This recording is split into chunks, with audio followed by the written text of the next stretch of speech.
reading out of Lord of the Horizon. It's a Joan Marshall Grant far memory book about Ra-Ab. It plays in ancient Egypt. Ra-Ab we already met in the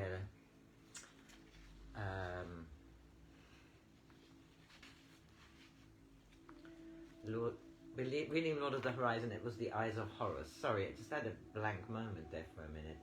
And the Eyes of Horus was a group of rebellious, there was a rebellion against the dark forces in that time in Egypt. It's before the time of the flood, and they won the fight against Set. We are now in the second part of this book, in the second chapter, entitled Royal Heir. On the following morning I saw Sanuset for the first time since he was a baby. He was making writing signs on a clay tablet under the instruction of a scribe. They were sitting in a small pavilion on the embankment at the end of the palace garden, and as I was hidden from them by some closely planted shrubs, I was able to watch them without being seen. So long as the scribe had nothing but praise for the boy's work, he seemed absorbed in what he was doing. Then the man leaned forward to point out some fault. Sanuset sprang up in fury, flung down the tablet, which chattered on the stone pavement, and rushed out of the pavilion. He ran in my direction, and I stepped out on the path so that he would have to stop or run into me. He saw me and stopped abruptly and looked up, and looking up said furiously, "How dare you stand in my way? When Pharaoh goes out in the city, the streets are cleared for him. How dare you stand in the way of Pharaoh's son?" I laughed. "You had better not let Pharaoh hear you claim to be his son. He's not tolerant of liars." "How dare you say I lie? I'll tell my grandmother, and she will have you whipped for being so impertinent." What a fierce little wild cat it is. But if you want to be a liar, I'll teach you how to be a more convincing one. If you want to pretend that you are Pharaoh's son, you had better learn how to behave like Pharaoh. Then you might get someone to believe in your foolish tales. He lowered his head and tried to buck me like an angry goat. I picked him up and held him at arm's length. He clawed at my arms and tried to kick me, but without much success. "Of course, you must be Pharaoh," I said mockingly. "You are so dignified, so noble. I wonder if you'd look more pharaohic upside down." I pretended to drop him, shifted my grip, and caught him by the ankles, then held him head downwards while he squealed with rage. "It's lucky you're not wearing your crown, little Pharaoh, or it would fall off. Poor little Pharaoh. He's so stupid that he has to break the tablet on which he cannot write. So stupid that he cannot remember the words of courtesy. What shall I do with you? Drop you into the lotus pool, or swing you over the wall into the river? Or shall I set you on your feet again and see if you have remembered how to be a pleasant little boy?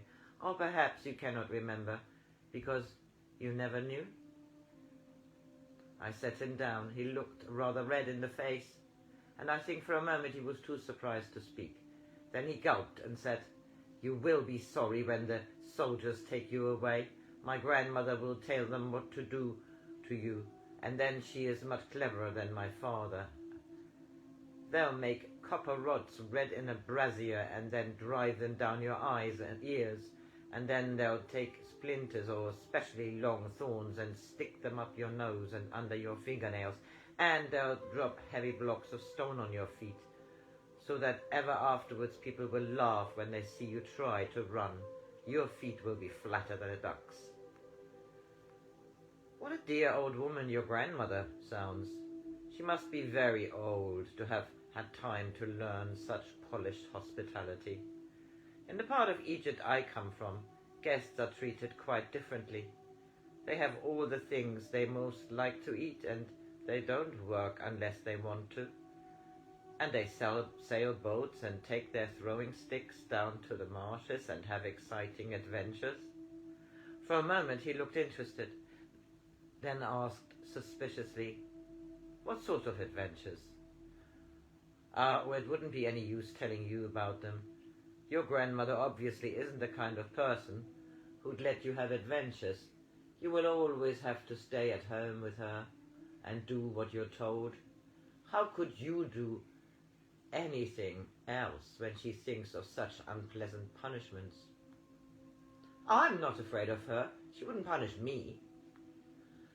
Then it must be very dull for you. No punishments, and I suppose no rewards either. If no one takes any notice when you're tiresome, does anybody take any notice when you're not? I'm never tiresome, he said grandly. Sometimes I have to punish people because they disobey me.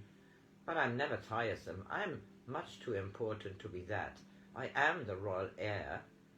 He watched me narrowly to see whether I was at last impressed by the enormity of my behaviour.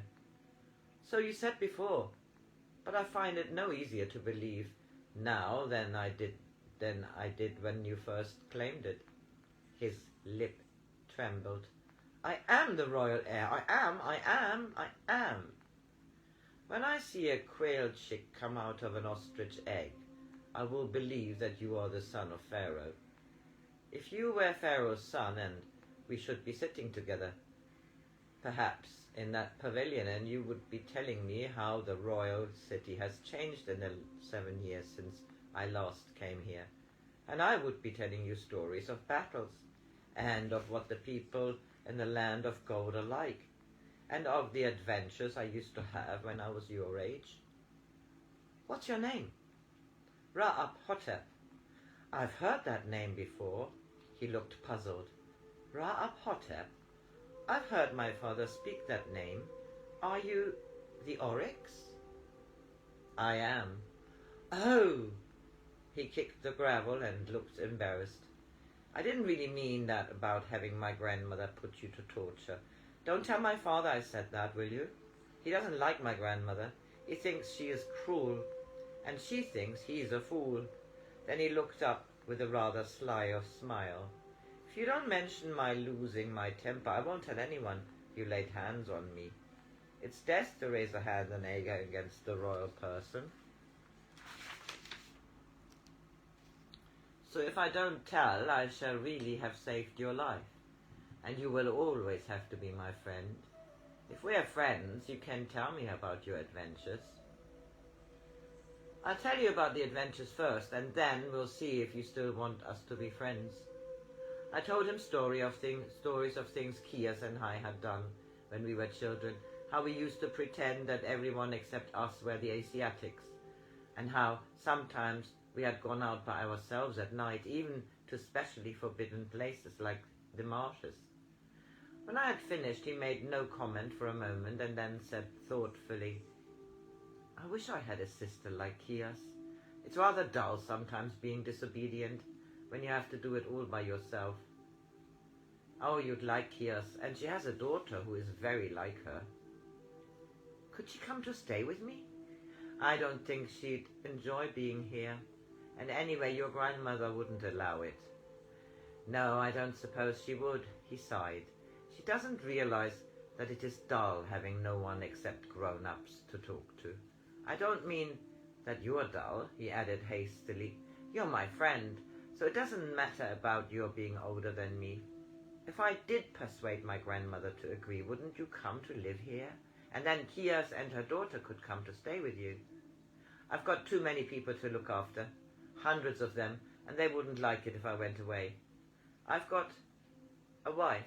She's very beautiful, and she likes adventures just as much as Kias does. And I've got a son who's 2 years older than you are, and a daughter who's 2 years younger. It's a pity you don't know them. You'd enjoy it in the Oryx. Couldn't I come to stay with you? If I got my grandmother's permission. I don't believe she'd ever give it. No, I don't suppose she would. Even if I made myself extra disagreeable, I can be very horrid when I try, he said engagingly. And I quite often do try, because everything here is so dull. Even when I pinch people, they pretend I'm only tickling them, so I pinch much harder and try to make them squeal. And they do sometimes, though not often. Are you any good at keeping secrets? Secrets? Oh yes, I'm very good at that. The palace is full of secrets. Sometimes it's quite difficult to remember which of them I'm supposed to know and which I can make people uncomfortable by asking about. It's a secret that my mother died because she had another baby. Then when the baby died, that was another secret I wasn't supposed to know. They told me that Ra had come to take it to the country where my mother lived. But I knew it wasn't Ra. It was men who came to take it away in a box because it was dead. It had a proper funeral, as though it was grown up.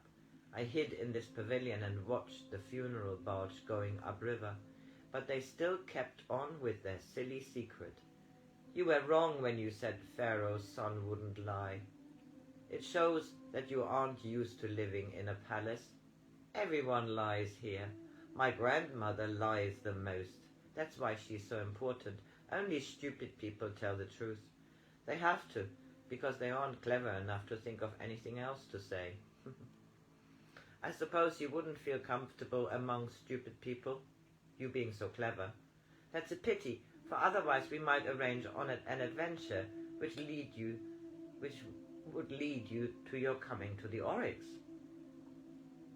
Oh, I wouldn't mind them being stupid, he said fervently. Not if they were your kind of stupid. That sounds rude, but I didn't mean it to be. It's nice when you tell me something, for I don't have to try to guess what you really mean. You just say what you're thinking. He sighed. Sometimes being clever is so difficult that it hardly seems worth the trouble. Do you really think we could make an adventure which would take me to the Oryx? We could if you were very good at keeping a secret. You wouldn't be able to tell anyone about it, not even an attendant or a scribe, at least of all, not your grandmother. He wriggled closer to me in his excitement. What would I have to do? First of all, you would have to be pleased when your father says he is going to take you on a progress to the north. His face fell. But I thought the Oryx was in the south, and it wouldn't be a real adventure if I just went to your home with father on a progress. I would have to sit beside him and listen to dull people making speeches, and then smile and smile while people brought me presents I didn't want. They're never any better than the things I've got here. At least sometimes they are, but then I'm not allowed to keep them. What kind of things aren't you allowed to keep? Well, a fisher boy once gave me a tame rat. I'm not sure he would have given it to me unless I had asked for it, and even then he mightn't unless his mother had told him to. It bit me a little until it got used to me, and then it would sit on my shoulder and eat food I held between my lips. Father let me keep it all the time we were on the progress, but when we got home I knew nobody but me liked it, and it was frightened, so it got rather cross. One morning it was quite dead in its box. I believe somebody poisoned it.